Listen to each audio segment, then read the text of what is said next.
Prime Minister Pushpa Kamal Dahal has stated that Nepali Congress does not have to worry regarding Communist Party's preparations for unification. Premier Dahal assured that the alliance between his party, CPN Center, and Nepali Congress would continue to remain, and the government would continue to function, ensuring good governance, justice, and prosperity in the country. Good evening, I'm Abhyuday Shrestha, and these are the headlines of the hour. 2 more individuals arrested in the Lalita Niwas land scam. CIB takes into custody Ramesh Kumar Pokhrel, then officer of Samyam Company, and Devnaran Maharjan. Dispute between employees of High Court Patan and lawyer intensifies. Protests at courts throughout the nation at the request of Nepal Bar Association. An explosion in a building in Tokyo, Japan injures 4 people. Cause of the blast in Tokyo's Shinbashi area not yet clear. Witnesses say they smelled gas prior to hearing the explosion. And Nepal advanced into the finals of the ACC Men's Under-16 East Zone Cup, thrashing Singapore by 97 runs to clash against Malaysia in the title decider tomorrow. 2 more individuals have been arrested for their alleged involvement in the Lalita Niwas land scam. Central Investigation Bureau, CIB of Nepal Police, took into custody Ramesh Kumar Pokhrel, then officer of Samyam Company, and Devnaran Maharjan from Kathmandu this afternoon. Pokhrel, then officer of Samyam Company under the Ministry of Home Affairs, was arrested for preparing a fake document to transfer the ownership to a person's name and presenting a fake tiller through Pashupati Tikincha Guti. An investigation has revealed that Maharjan had taken a bribe of 600,000 rupees to present himself as a fake tiller. Cabinet meetings of the then Prime Minister Baburam Bhattarai, held on various dates 10 years back, had taken decisions to transfer the land of Samyam Company to Pashupati Tikincha Guti. A group including Ramkumar Subedi and Shobhakant Dhakal had transferred 5 ropanis of land of Lalita Niwas under the group's name after bringing the ownership to Pashupati Tikincha Guti from Samyam Company. With the arrest of 2 more individuals today, the total number of people arrested in connection with the Lalita Niwas land scam has reached 8. Among those arrested, 3 people have been freed by the court. Prime Minister Pushpa Kamal Dahal has expressed regret for not recommending late Girija Prasad Koirala, who was the then president of Nepali Congress, as the first president of the country. Speaking at a program organized in the capital to mark Koirala's birth centenary, Prime Minister Dahal said that it was Koirala's political wisdom that had paved way for national transformation. नेपालको पहिलो प्रधानमन्त्री हुँदै गर्दा मैले उहाँलाई गणतन्त्रको पहिलो राष्ट्रपतिको प्रस्ताव गर्नै पर्थ्यो, मैले गर्न सकिनँ, मलाई पश्चाताप छ. The Premier also expressed words of consolation, saying that Nepali Congress need not worry amid Communist Party's preparation for unification. He said the alliance between his party and Nepali Congress would continue to remain. मैले लेफ्टहरुको युनिटीको कुरा गर्दा नेपाली कांग्रेससँग डिसयुनिटी मेरो कहिले पनि हुने छैन. Premier Dahal also suggested that he had assumed the post of Prime Minister to help the country avoid a political disaster. At the program, Nepali Congress General Secretary Gagan Thapa said there was a need to establish the idea that politics should stay out of universities, suggesting that the quality of universities had been degrading at an alarming rate and that political parties and government leadership should be accountable for it. The dispute between a non-gazetted first-class officer of High Court Patan and a lawyer has intensified. Protests were carried out at courts throughout the country today, saying that the High Court employee manhandled the lawyer and filed a false case against him. At the request of Nepal Bar Association, law practitioners of the Supreme Court Bar Association, along with Kathmandu and other districts, protested today. The protests by the law practitioners affected the works of courts today. Last Wednesday, dispute erupted between Patan High Court Patan's non-gazetted first-class officer Premika Tamang and lawyer Amir Lamichhane. Lamichhane claims that the dispute arose when he demanded for the original court file from Tamang and she manhandled him. Lamichhane, who was arrested from the High Court patent premises last Wednesday was released yesterday evening after handing a regular court date. Tamang has filed a case against Lamichhane, demanding for action to be taken against him. Both Tamang and Lamichhane have given differing views on the incident. Hearing at the court has not been held since Friday due to the dispute. Organizations of law practitioners have demanded for a fair investigation into the incident. The Nepal Bar Association has put forth a 6-point demand and announced that lawyers would not advocate in cases except for habeas corpus throughout the courts in the country from today if their demands are not met. Two-way vehicular movement through the main highway that connects the country with the federal capital, Prithvi Highway, has resumed. Vehicular movement through bridge number 3 of Ikshakamana Rural Municipality has resumed since 7:45 a.m. this morning after removing the debris from last night's landslide. Vehicles that had lined up on the highway have been able to move towards their destination following the resumption of the roadway. Landslide in the area had buried a truck that was headed to Kathmandu from Narangarh, while the driver Rampukar is being treated at a local hospital. Landslides in the area had continually obstructed vehicular movement since Thursday noon. Meanwhile, Chitwan District Administration has urged everyone to refrain from traveling through the route unless essential. Likewise, vehicular movement through the Mechi Highway has remained obstructed. Vehicular movement had resumed for a short while last night. However, the flood in Hewa River halted movement once again. Chairperson of Taplejung Chamber of Commerce and Industry, Naran Thapa, has reported of lack of access to cooking gas, diesel, among other petroleum products in the district. Furthermore, the Chatara Mulghat Ganesh Chowk road section under the Tamur corridor has remained obstructed. The Department of Roads has said that the road section in Khandwadi Kimmathanka under the Koshi Highway has also remained obstructed. The lack of chemical fertilizers has continued unabated. Farmers have shared grievances that they are struggling to get hands on fertilizers during the ongoing plantation season. Meanwhile, 3,500 metric tons of chemical fertilizers that the Krishi Samagri Company Limited had procured has been stuck at the Tatupani Customs for over a month now. The lack of fertilizers has demotivated the farmers.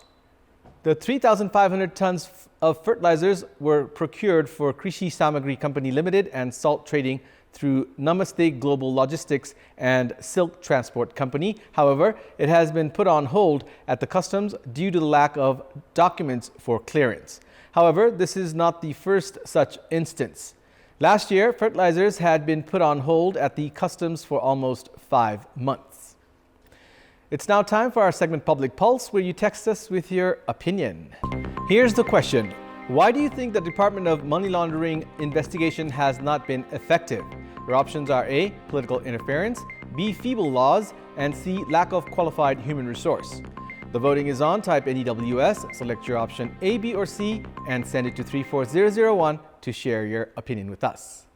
The ruling alliance has decided to field Nepali Congress Provincial Assembly Party leader for Koshi Province, Uddhav Thapa, as their candidate for the vacant post of Chief Minister.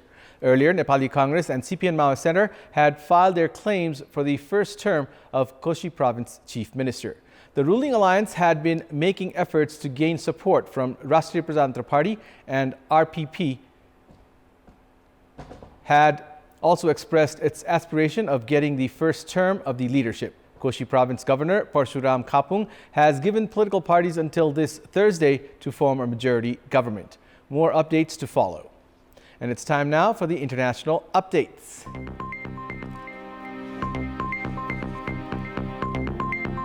An explosion tore through a building in downtown Tokyo, scattering debris across a busy intersection and sending smoke into the air. But the fire was soon contained and only 4 people suffered light injuries. Video footage aired by public broadcaster NHK showed flames through the windows of the shattered second floor of the building located in the Shinbashi area of the Japanese capital. The cause of the blast was not immediately clear, but witnesses said they had smelled gas prior to hearing the explosion. The area where the explosion occurred is near a railway station and packed with bars and restaurants popular with office workers. Hong Kong police have accused 8 overseas-based activists of serious national security offenses, including foreign collusion and incitement to secession, and offered rewards for information leading to any arrests. Police told the press conference the accused are activists Nathan Law, Anna Kwok, and Fin Lau, former lawmakers Dennis Kwok and Ted Hui, lawyer and legal scholar Kevin Yam, unionist Mung Siu Tat, and online commentator Yuan Gongyi, issuing wanted notices and rewards of 1 million Hong Kong dollars, which is equivalent to 127,656 US dollars each. Police said the assets of the accused would be frozen where possible, and they warned the public not to support them financially or face the risk of violating the law. The activists are based in various places, including the United States, Britain, and Australia. They have been charged under a national security law that Beijing imposed on the former British colony in 2020 after the financial hub was rocked by protracted anti-China protests the previous year. Some countries, including the United States, say the law has been used to suppress the city's pro-democracy movement, and it has undermined rights and freedoms guaranteed under a one country, two systems formula agreed when Hong Kong returned to Chinese rule in 1997. Chinese and Hong Kong authorities say the law has restored the stability necessary for preserving Hong Kong's economic success. Police told the press conference 260 people had been arrested the national security law, with 79 of them convicted of offenses including subversion and terrorism. British-based rights group Hong Kong Watch said in a statement, Britain, the US, and Australia should issue statements guaranteeing the safety of those activists named and the wider Hong Kong community living overseas. Sudanese people are desperately hoping for an early ceasefire as the conflicts between the Sudanese army and the paramilitary Rapid Support Forces (RSF) continue in the greater capital area, Darfur, and other regions in the country. Yesterday, the Sudanese army and the RSF continued to exchange fire in the capital area. The fighting was fierce in areas such as the south of Khartoum and the north of Umdurman. The RSF also used anti-aircraft missiles to counter the bombing by the warplanes of the Sudanese army. Local civil organizations said airstrikes and shelling by the warring sides affected residential areas, causing dozens of casualties. The Sudanese Ministry of Health condemned the attack on the only functioning hospital in North Khartoum by armed men, which resulted in the death of a medical staff member and forced the hospital to temporarily halt its operations. The armed conflict in Sudan has so far shown no sign of abating since it began on April 15, despite the ceasefire deals reached intermittently between the warring sides over the past few weeks. According to the UN Office for the Coordination of Humanitarian Affairs, more than 2.1 million people were internally displaced since April 15, including 1.4 million people who fled the capital Khartoum. More than 560,000 people fled across the border into neighboring countries, mainly to Egypt, Chad, and South Sudan. Millions of people who stay in the capital are facing problems such as food shortages, lack of medical care, water and electricity cutoffs, and their lives are becoming more and more difficult. Drinking water and gas in many areas have been cut off for more than 2 months, and many families can only cook with firewood and charcoal. Apart from causing extensive property damage and looting in Khartoum, the conflict has also caused turmoil in other parts of Sudan, particularly in North Kordofan and Darfur. Over the past weeks, the humanitarian situation in Nyala, capital of South Darfur, and El Janina, capital of West Darfur, have seriously deteriorated. China has advised caution to its citizens in France after a bus carrying Chinese tourists in Marseille had its windows smashed, with several people injured in the incident during mass riots. The bus was damaged during violence which hit French cities in recent days since a teenager of North African descent was shot by police at a traffic stop last Tuesday. The tourists, several of whom sustained minor injuries, were assisted by the Chinese Consulate General in the city and received emergency treatment. said Foreign Ministry Wang Wenbin at the regular briefing in Beijing. The tourists ended their trip ahead of schedule and have since left France, added Wang. A survey by Japan's central bank has showed Japanese business sentiment improved in the second quarter as raw material costs peaked and the removal of pandemic curbs lifted factory output and consumption, a sign the economy was on course for a steady recovery. Companies expect to increase capital expenditure and project inflation to stay above the Bank of Japan's 2% target 5 years ahead. The quarterly Tankan showed, offering policymakers hope that conditions for phasing out their massive monetary stimulus may be gradually falling into place. The headline index measuring big manufacturers' mood stood at +5 in June, bouncing back from a 2-year low of +1 hit in March, in a sign firms recovering from the hit from rising raw material costs and supply disruptions. The reading, which compared with a median market forecast for +3, was the highest since December 2022.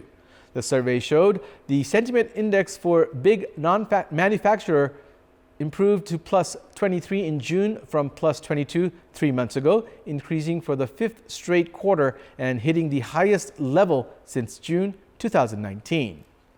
Torrential rain triggered flash floods in China's Yunnan province in continuation of weeks of extreme weather across the country that has brought misery to many and shows no sign of ending. Videos showed damaged cars leaning over the edge of a footbridge in Zhenjiang County where floodwater gushed under the bridge. Another scene filmed at night showed vehicles submerged in floodwater, with one car being swept down the heavily flooded street resembling a river. The incidents happened in Zhenjiang County. Zhenjiang Public Security Bureau had posted a statement late yesterday confirming sudden downpour at 1 a.m. local time in Yudong Township, causing flooding in the streets. An ailing Thai elephant has landed back in his home country for medical treatment after a long journey from Sri Lanka that included a ride in a customized transport container and a long flight. The 30-year-old elephant, Sak Surin, is one of 3 gifted by the Thai government to Sri Lanka in 2001. He was transferred to a Buddhist temple in the south of the island where he paraded in religious pageants despite suffering from a limp. Animal rights activists had previously raised the alarm that the elephant was being mistreated.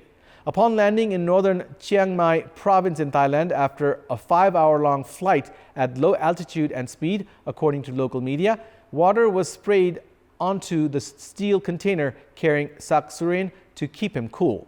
A vehicle then transported him to the Thai Elephant Conservation Center in Lampang province, where he will receive medical care. The Thai Natural Resources and Environment Minister Varavut Silpa Arka on Sunday said that it may take up to a year for Sak Surin's injuries to heal properly. Israel's military said it hit a command center for militant fighters in the West Bank city of Jenin in a strike early today that local residents said killed at least 1 person and involved a missile fired from the air. The Israeli military said it struck a joint operations center which served as the command center for fighters from the Jenin brigades, an armed unit comprised of fighters from different militant groups. Last month, Israel killed 3 militant gunmen near Jenin in the first drone strike in the West Bank since 2006, as violence across the region has surged. Nepal have advanced into the finals of the ACC Men's Under-16 East Zone Cup after thrashing Singapore by 97 runs today. Nepal elected to bat first at the Bayu MS Oval ground as they posted 184 runs for the loss of 9 wickets in the stipulated 35 overs. Opener Suryansu Koirala and Neeraj Kumar Yadav put on 67 runs for the first wicket partnership. Suryansu scored 43 runs, while Neeraj contributed 42 runs. The late order batters, however, failed to contribute much as skipper Abhishek Tiwari chipped in with 25 runs. Hariharan was the most successful bowler for Singapore with 3 wickets. Chasing a victory target of 185 runs, Singapore were bowled out for 87 runs in 31.3 overs. Opener Roshan Ravichandran top scored for Singapore with 24 runs, while Pranav Dhanaku added 14 runs and Kabir Berlia chipped in 11. Kritik Kamat was the pick of the Nepali bowlers, grabbing 3 wickets. Nepal will now clash against Malaysia in the title decider tomorrow. That's all for the moment. Thank you for watching. Have a good evening.